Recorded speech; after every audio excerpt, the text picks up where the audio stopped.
Hey guys, it's CDYoung here. I was thinking about you all, and I was thinking that maybe it would be a good time to talk about the middle of our season, but more importantly, just kind of talking to everybody about what it means to kind of get off track and need to get back into the swing of things. Depending on what your topic or your subject matter is, I mean, maybe you've fallen off of a workout, maybe you've fallen out of your lesson plans, maybe you've fallen away from your routines, but just giving you some ideas on how to get back on track. So I created this little presentation to kind of help everybody get a viewpoint on what it takes to kind of get back to work and some things to think about. The first thing I want to tell you is I'm going to read you a quote. As problems arise, leaders are faced with the challenge of finding solutions. Leaders must examine possible causes of each problem and determine the most appropriate action. Quick and careless decisions, misunderstandings, or poor communication usually causes conflict. Good leaders are sensitive to others' feelings and are cautious about prejudging motives of undesirable behavior. As Gary Smith said from the System Manual, anyone can identify problems, but only prudent leaders can solve them. One of the things I want to point out to you guys is you're starting to notice different things, whether it be in your organization, whether it be at home, whether it be in your day-to-day life, that are kind of coming out of a system alignment, out of whack. They're affecting your day-to-day feelings. You're finding yourself stressed or overworked. And so we kind of want to talk about how to make those things a little bit stronger or better for you. My question to you is, do you think that when you are managing a group that you should treat everyone the same? Why or why not? So a lot of you guys are in this situation where you're in charge of either a small group of people, a large group of people, and by in charge, I mean you're representing them. You're the leader in the situation. You're the leader towards your band director. You're the leader towards your organization, whatever the case is. My question is, do you think that when you have to manage them, that everyone should be treated the same? Why or why not? I think that's a good discussion point. So if you get a chance, stop the video, ask yourself that question, and then continue on. But remember that managing a group has lots of different implements that you sometimes have to put in to the system to make sure that they work out well. Thomas Jefferson said, "There's nothing so unequal as the equal treatment of unequals." I think that's a powerful quote. Sometimes what's happening is we're trying to look at everyone as a big organization as opposed to the individuals. And I think that what we need to do is we need to step back and look at our process and decide how it's going to become better for everybody if we start actually looking at the needs of our people, not just the overall needs of our organization. So we're going to talk a little bit more about that as well. So I want you to do this when you're thinking about how to get out of this slump, how to get past this moment. I want you to ask yourself a few simple questions and see how they apply to your organization or to your leadership position. The who, what, where, when, why, and how. So follow along as we continue. Take some notes as we go. First question I want you to ask is why? Why is slump happening? Why are people finding themselves out of rhythm? It's real simple. Life is happening. People are tired. Things like tests, relationships, problems at home, work, all of these things are getting in the way. And sometimes that creates a stress or an anxiety for your day-to-day life.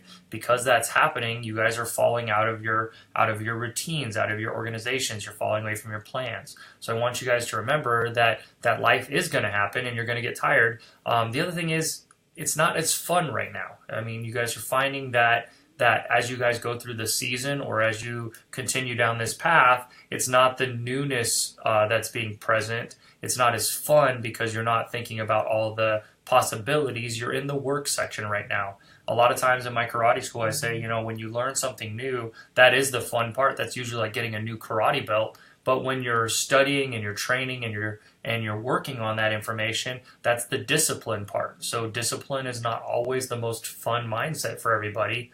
Remembering that it's not fun right now might help with the fact that you want to be in a disciplined mindset, but it's also going to be the reason why you're starting to see people pull back a little bit and fight back, because it's repetitive, it's hard, or it's too much. That kind of stuff happens, and because that happens, you have to remember that it's not going to be as easy moving forward until you iron out those wrinkles. Ask yourself who. Who is in the slump? Is it you? And can you be better? Is it your culture? And what are you doing to keep your culture inspired? Or is it coming from a particular person or an activity? A couple of these questions are really important. Number one, maybe you think that it's in a slump, maybe it's not progressing in the same nature, but your director, your program advisor, your staff, whoever it is involved, they feel like you guys are pushing through and it's working just fine. Are you just perceiving that it's slow, or are you becoming too overbearing in the situation, trying to reach higher goals? Is there something that you can do to be better? Is your culture changing? Are you guys thinking about, are we still doing the fun activities? Are we still talking to each other in the same lights? Are we still creating small goals and accepting and celebrating those goals, or are the goals becoming fuzzy? And then the last thing is it coming from somebody specific, or is it coming from a type of activity we're doing? If you guys are doing too many reps of a certain chart, or if you guys are doing too many activities exactly the same all the time, is that causing your people to get a little bit bored? Is it not stimulating them anymore? Is a particular person kind of creating a negative mindset? You want to think about these types of things before you move on.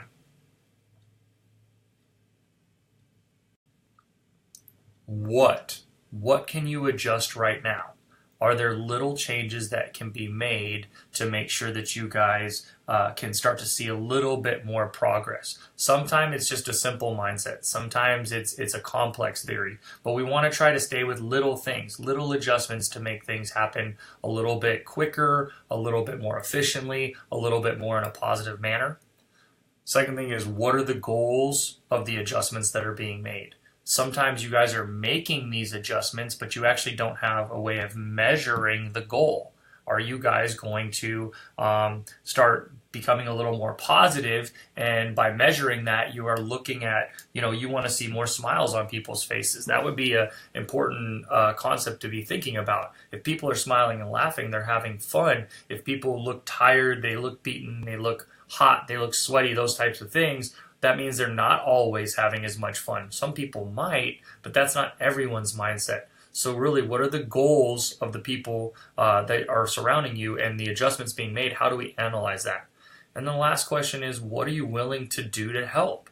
Are you willing to take on a little bit more part of your job? Are you willing to help somebody else accomplish their routine? Are you willing to spend a little bit more time? What are you really willing to do to help get through this moment?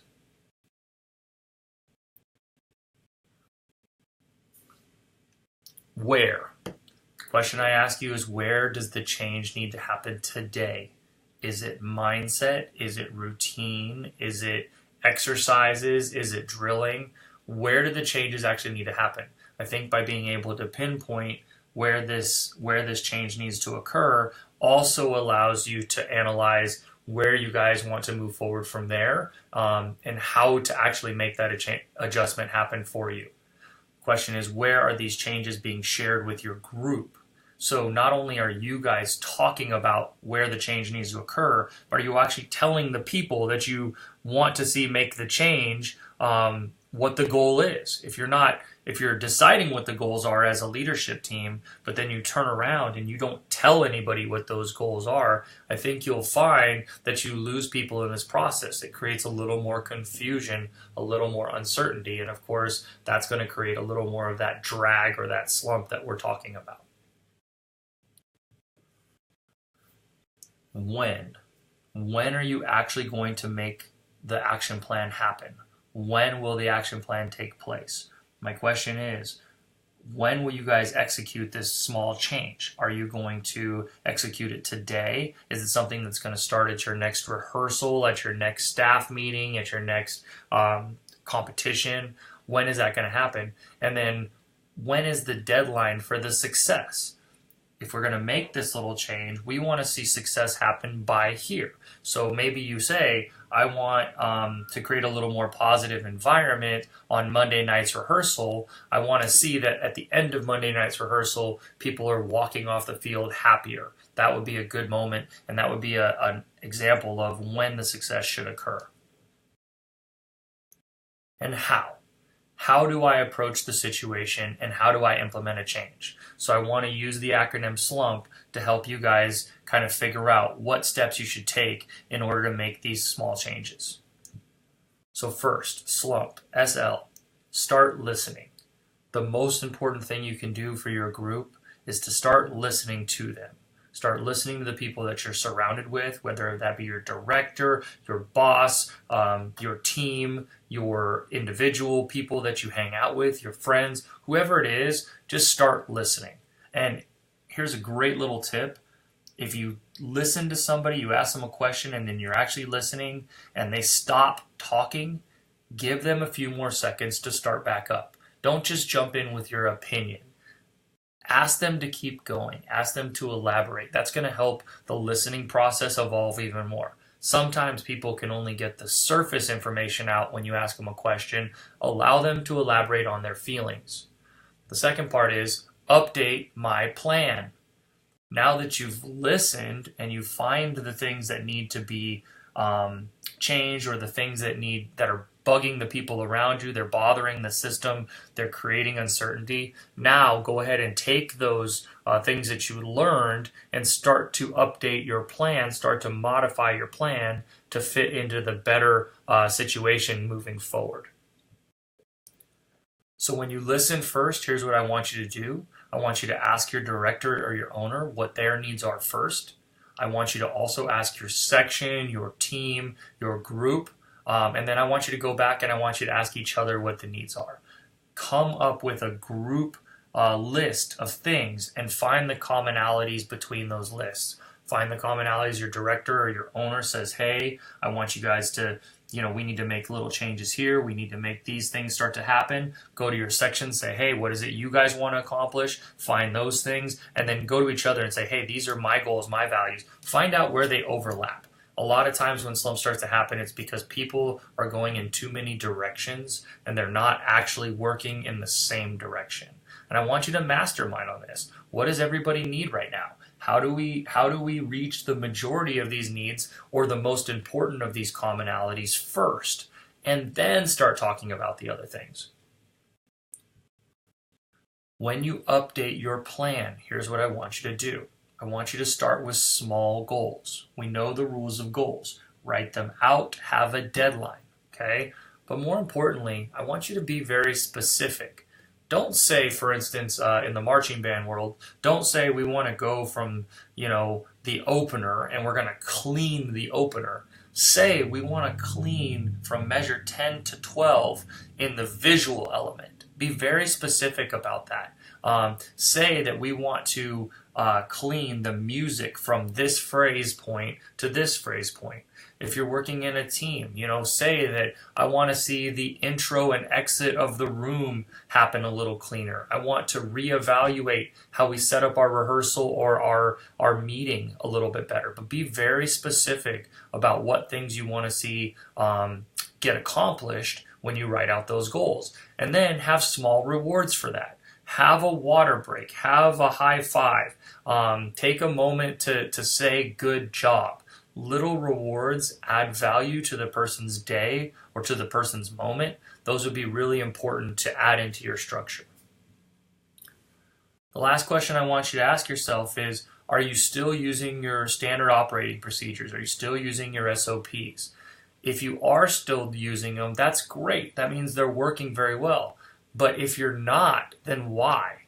Why are you not using a system of setup, a system of procedure, a system of holding your meetings that helps create consistency, that helps create comfort and stability? When you're using specific systems, people know what to expect.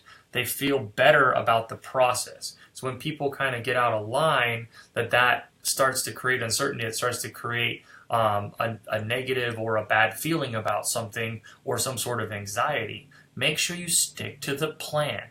Okay, stick to your standard operating procedure. Don't go and change too many things. Keep them very simple and very consistent. If you need to make change, start to make change later on in your operating procedure. If you're going to make small changes, it's okay, but too big of changes just creates more confusion. So keep your operating procedures simple. And a couple things I want you guys to remember. Slump is part of your season, it's part of your routine, it's part of your day-to-day, but you're not the only group or person dealing with it. This is happening everywhere. This happens with everything that you do. You're going to find ups and downs, and you need to be really willing to ride the roller coaster, okay?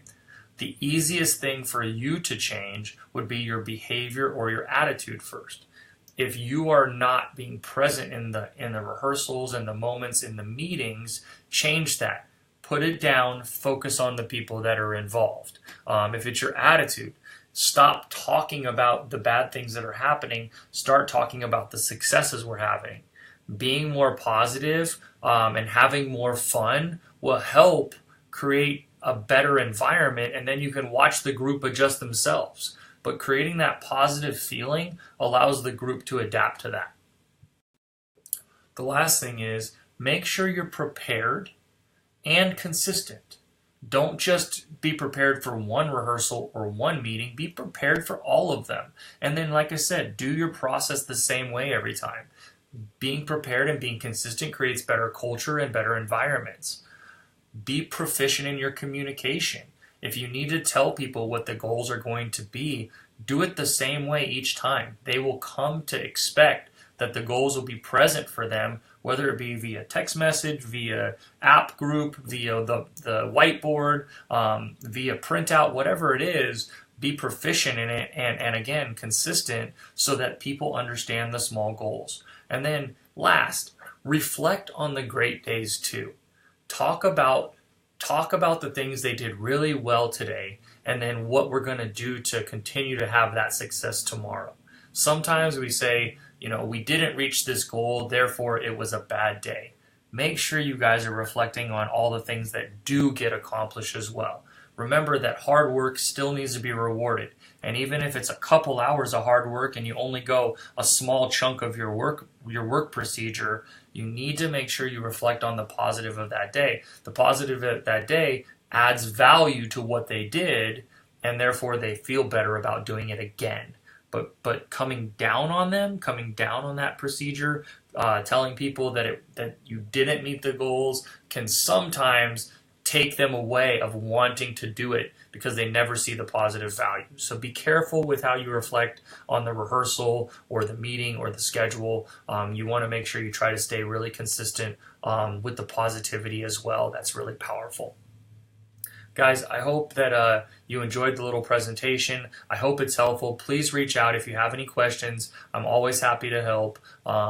Reach out to me via my phone number, 702-518-7727, or my email, cdyoung@karateenvy.com. I wish you guys the best with your season, with your meetings, with your programs. I'm excited to see what you guys do with all of your hard work. Congratulations so far. Keep up the good work.